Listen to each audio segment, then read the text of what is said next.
Our journey today begins in Mortlake, on the banks of the Thames, in the year 1582.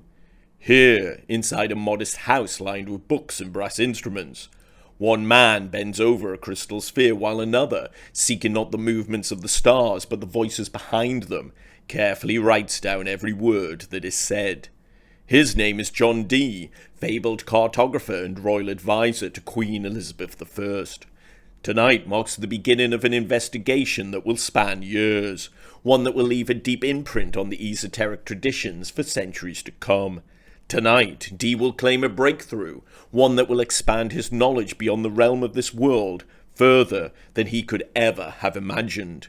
For tonight, John Dee will say, he spoke to an angel. John Dee was born in London in 1527. At the dawn of England's Renaissance, a time when the old certainties of the medieval world were dissolving, and faith itself was being contested by the rise of science and exploration. His father, Roland Dee, was a minor courtier to King Henry VIII, giving young John his first glimpse of royal power, and perhaps shaping his lifelong fascination with the idea of a divine order behind earthly authority. This was, after all, the age of the divine right of kings, the belief that monarchs ruled by God's appointment. To John Dee, that wasn't just politics. It was mathematics. He believed it was perfectly logical that God ruled through order, and he became convinced that numbers must be God's language. That conviction ignited an obsession within him. He devoured books, mastered Greek, Latin, and Hebrew, and at 15 entered St. John's College, Cambridge, where his brilliance was immediately apparent. He was said to study 18 hours a day and sleep for only 4, driven by what he called the harmony of all things, the search for the mathematics behind God's kingdom. Among his greatest fascinations was Euclid's Elements, 13 ancient books laying out the laws of geometry, proportion, and the logic that binds them. These texts would be used by the great Galileo and Newton a century later, and they were the foundation of Dee's universe. He saw in their lines and circles not just measurement, but meaning, the geometry of creation itself. By his early 20s, Dee's reputation as a mathematical savant was spreading across Europe. He travelled to the Low Countries, Louvain, Bruges, to study with the finest minds of the age. The cartographer, Gerardus Mercator, the mathematician, Gemma Frisius, and the cosmographer, Pedro Nunes. Amid their maps, instruments, and globes, Dee found confirmation of his belief that mathematics united science and mystery, a bridge between the physical and the divine. Geometry, he thought, was not merely just a tool for navigation, it was a key to the universe itself, a way to read the mind of God. And when he returned to England in 1551, at just 24, Dee was so proficient in his craft that he became a lecturer at Trinity College, Cambridge, teaching mathematics and astronomy. A man of instruments, charts, and precision, he taught from Euclid's Elements, advised English sailors on routes to the New World, and designed devices to measure latitude and distance. It was clear Dee was not only brilliant, he was a visionary. That same mind, however, would soon lead him into controversy. While lecturing at Cambridge, Dee staged a production of Peace by Aristophanes, a Greek comedy where the hero flies to heaven on the back of a giant beetle. Most would have left that to imagination, but not Dee. He actually built it, a great wooden beetle rigged with hidden pulleys and counterweights, carrying the actor high across the stage before a stunned audience. The illusion was perfect, but almost too perfect. By nightfall the whispers had begun. John Dee must have conjured a spirit. Yet although the beetle was actually a feat of engineering genius, the allegations against Dee did not come solely from this one act. Indeed, alongside his foray into the theatrics, Dee's other studies were beginning to push beyond accepted boundaries. He had thrown himself into astrology, and he had started to believe that the movements of the planets mirrored the mechanics of God's kingdom. He was of the opinion that by studying the heavens carefully, he might therefore glimpse divine design. Dee began to make horoscopes, mathematical charts of the stars, which traced the patterns of the planets and the luminaries. But these charts could then be read forward to look for times when the celestial map aligned favourably or poorly and could be used by people to make future decisions. This principle could also be applied to the lives of people. The night sky at someone's birth could also be mapped forward, and the fortune and misfortune of the whole of someone's life, or just part of it, could also be judged. Dee's accuracy in cartography and his proficiency in mathematics meant his charts were seen as especially powerful, and soon even nobles were consulting him for guidance. This led to the first real turning point in his life, as in 1553, as King Edward VI lay dying, Protestant nobles, fearing a Catholic resurgence, turned to Dee for insight. They asked him to read the heavens and to calculate what the stars foretold for England's future. Dee obliged. He cast horoscopes for the kingdom's most powerful men, and also one for Princess Elizabeth. Looking at the favourable alignments in her chart, he predicted that she would one day become one of England's greatest rulers. Unfortunately for Dee, when Mary I heard about this horoscope, she took exception to it, as the rise of her sister could therefore, by definition, only come at the expense of her reign. She most certainly did not want to accept that it could be true, and had Dee arrested in 1555 on charges of sorcery and conspiracy, accusing him of using astrology to undermine her reign. This was a serious moment in the life of Dee, only 28 at the time, as if he was found guilty, he would most certainly have been put to death, and potentially in a brutal fashion. Yet it was Dee's obsession with mathematics, as well as his reputation in that field, that saved his life. At his trial, Dee argued passionately that his study of the stars was purely philosophical, a search for divine truth and not political power. After weeks of debate and interrogation, the court believed him. Dee was released, without charge, shaken, but alive. The experience did change him, though, as he did not return to lecturing. Instead, he withdrew to his home at Mortlake, where he began to build a vast library and a sanctuary for his studies. There he would resume his pursuit of knowledge of the divine, but this time privately, far from suspicions and allegations of court and university. However, this was to be a short-lived sojourn, as just 3 years later, in 1558, Queen Mary I died without an heir. Against the odds, Elizabeth did indeed ascend the throne. She remembered Dee, his horoscope, and the prophecy it told, and unlike her sister, she did not fear it as sorcery. In fact, she embraced it. She wanted it to be true, and so, one of the very first acts she did as the new queen was summon John Dee to court to help her fulfill it. Such was Elizabeth's faith in the prophecy Dee had seen in the stars, that she beckoned him to her court even before she had officially ascended to the throne. Her first command to him proved once again the respect even royalty had for his astrology, as she asked him to choose the most auspicious date for her coronation. Dee studied the heavens, and with geometric precision selected the 15th of January 1559, a day when the moon waxed towards fullness, Venus rose bright in the morning sky, and the alignments promised harmony, success, and a long rule. Elizabeth took his counsel, and in crowning herself beneath the stars he had mapped, she quietly confirmed Dee's place among her trusted circle. Yet Elizabeth, ever cautious, never gave him a title or a salary. To her courtiers, Dee remained half suspect, a man whose mathematics strayed too close to mystery. Still, when she sought counsel on navigation, calendars, and the ordering of the new age, she turned to him. England's future now depended upon maps. Across Europe, empires were drawn by compass and astrolabe. Indeed, the mathematician of Mortlake was among the finest cartographers alive. He advised her captains on the shape of the world, the arc of the stars, and the measurement of the seas. In 1577, he gathered all these insights into one remarkable work, titled General and Rare Memorials Pertaining to the Perfect Art of Navigation. This was a manifesto. In its pages, Dee proposed a new vision, that England's destiny lay not only in conquest, but in cosmic order. He argued that exploration was a divine geometry, that the oceans were lines of longitude in God's grand design, and that the expansion of knowledge was itself a sacred act.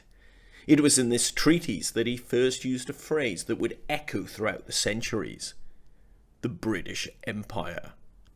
But in those final pages of the memorials, Dee's obsession with mathematics and the divine, something that had been an ever-present aspect of his life for decades now, became visible once again. He wrote that, beyond all measurable things lies an order yet unseen, a perfect architecture awaiting discovery. And so, even as he charted the known world for his queen, John Dee, now in his 50s, began to increasingly turn his gaze towards another target that had always been within his sight. As a cartographer, he had mapped the terrestrial, and as an astrologer, he had charted the celestial. Now he was finally ready to attempt to map the greatest frontier of all, that of heaven itself. By the early 1580s, John Dee had measured all the Earth could offer. He had mapped coastlines, charted stars, and traced the geometry of empire. Yet, within every compass line he drew, he sensed something was missing: the pattern behind the pattern. If God ruled through number, then surely heaven itself must also have a design. Through long nights at Mortlake, Dee prayed that the architecture of heaven might open up to him. But no revelation came. His instruments lay still, and his crystal silent. Then, on the 10th of March 1582, a stranger arrived. Edward Kelly, a restless alchemist with a strange gift of sight. He stepped through the door of Mortlake and into legend. Scholars still debate whether this meeting was providence or performance, whether Kelly had sought Dee out deliberately, hearing of his frustrations in order to con him, or whether fate itself had sent him. Either way, he seemed to offer exactly what Dee desired: a bridge to the divine. Kelly claimed he could channel angels through the use of a crystal sphere. Through him, Dee could at last speak with them, record their words, and, most importantly, by asking his questions, he could finally map heaven. Night after night they worked in stillness, Dee kneeling in prayer, Kelly gazing into the glass, and from its depths came forms of light, radiant, ordered, articulate. The first named himself Uriel, the angel of light. Through Kelly's voice, Uriel spoke the sentence that would become Dee's creed: all things are number, all things are harmony. That single phrase unlocked everything. Through Uriel and the angels that followed, Dee believed he was being shown not just symbols, but structure, the actual architecture of heaven itself. Each vision brought letters, grids, and sigils dictated in perfect order. Tables of 21 by 21, sevens within sevens. Numbers chosen, the angels said, because they reflected divine balance. Each square of the grid held a name or a force, an angel, a governor, a spiritual law. Together these tables formed what Dee called the Tables of Enoch, a celestial map showing how heaven was arranged. He copied every line with mathematical care, convinced that what he saw was not allegory, but blueprint, a diagram of God's realm as precise as any earthly chart. As the months unfolded, more precise information as to the structure of the divine realm came to him through Kelly. 9 orders of angels, arranged in ascending ranks. 4 elemental kings governing the corners of the earth. And beyond them, 91 Aries, vast heavenly territories, each ruled by its own harmonies and laws. The Enochian language that emerged from these sessions was unlike any tongue on earth. Elegant, recursive, symmetrical, its words were like equations spoken aloud. Through it, Dee thought he had finally comprehended the machinery of the divine. In his diary he wrote, "The heavens are a clock, and the hands of it are the angels of God." And so, at Mortlake, surrounded by charts and symbols, John Dee believed he had uncovered the impossible, the layout of heaven itself, the living geometry of creation. But the revelations were not destined to last forever. Perhaps, if all this had been an elaborate hoax, Edward Kelly's imagination had finally reached its limit. Or perhaps, as Dee himself preferred to believe, the angels themselves had chosen to close the gate, knowing that no mortal mind could bear to hear every secret of the universe. Whatever the truth, by the late 1580s, the voices had fallen silent. The crystal had darkened and the channel remained closed. Dee and Kelly soon parted ways, one driven by faith, the other by fortune. The map they had drawn of heaven had reached its frontier. Where revelation ended, only language remained. That strange, ordered speech that Dee had called Enochian. Time moved on, but the words remained, preserved in Dee's journals like echoes caught in glass. And so began the long debate that endures to this day. Was it divine revelation, or all a deception? The language Dee called Enochian remains one of the strangest artifacts of the Renaissance mind. Its alphabet, syntax, and grammar are unique. Its words rolled in sequences of symmetry and sound that suggest order, yet defy translation. Dee recorded more than 4,000 of them, claiming they formed the speech of angels, the lost tongue of Adam before the fall. To linguists and historians, the mystery divides opinion. Some see in Enochian a feat of human intervention, a constructed language born from Kelly's imagination and Dee's desperate faith, a kind of celestial Esperanto, rich in pattern but empty of meaning. Modern analysis finds hints of English phonetics beneath the surface, suggesting that rather than an angelic transmission, it may have simply emerged from the mind of Edward Kelly, a man as mercurial as Quicksilver, perhaps performing what today we might call a long con upon Dee. Yet others see something more. To students of mysticism, the Enochian system remains one of the most intricate spiritual architectures ever conceived, an attempt to fuse language, mathematics, and metaphysics into a single bridge between mind and the cosmos. The Rosicrucians, the Hermetic philosophers, and later the Golden Dawn all found in Dee's records a coherent cosmology, a universe built on correspondence where every sound was a frequency of divine order. What makes Enochian unusual is not simply its symbolism, but its discipline.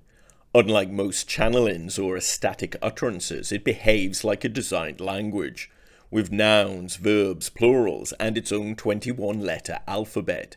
Its calls, the prayers intended to summon angelic forces, follow repeating grammatical patterns with prefixes, suffixes, and conjugations that echo natural human language. It has grammar, and grammar implies intention. Even more curious is its underlying structure. Across hundreds of recorded sessions, letters and words appear in sequences so mathematically precise that they can be arranged into symmetrical charts without contradiction, an elegance that seems far beyond random invention. Modern researchers viewing Enochian tables through digital eyes have found that the grids behave like early forms of information design. Patterns emerge across them that mirror binary symmetry, recursive coding, even the architecture of self-correcting data systems. To some this is coincidence, to others it hints that Dee may have glimpsed the logic of structured information, a foreshadowing of the way language and mathematics would one day merge in the computer age.